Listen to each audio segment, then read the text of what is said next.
But the other thing that we have to remember is that in the United States right now, only about 25% to a third of adults exercise. There's no reason to believe that the people with limb loss would be any different representation than that. No.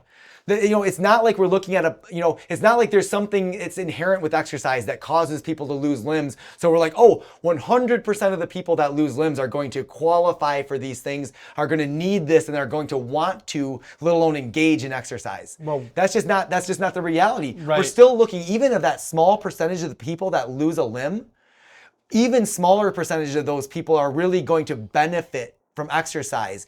And, so this doesn't say anywhere, this legislation, nowhere does it say that everybody gets 2 prosthetic limbs. No. Everybody gets this stuff. What it says is that if your doctor deems, if you go to your doctor and your doctor does a full evaluation and looks at you and says, exercise is going to have a specific benefit for you, and I can see that you're not going to be able to exercise because of these deficits with your prosthesis.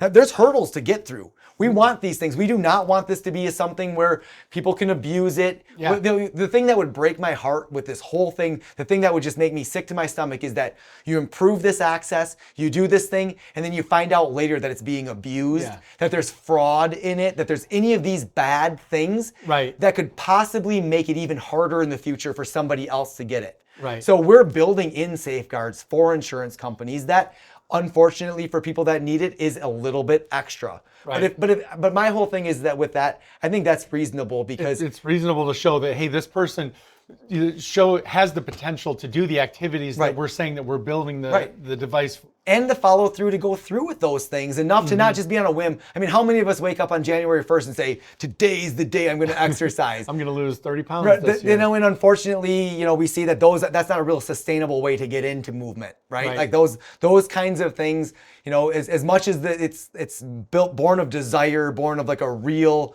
want to do those things, those aren't good ways to design this change. So, people aren't going to, it's not going to be January 2nd and everybody's making appointments with their doctor, because their doctor's going to be like, well, come back to me in 3 months and tell me if show me that you've tried, show me that you really want this. And I mean, again, I don't like barriers to access usually, but I think that a little bit of a barrier to access, and this is reasonable.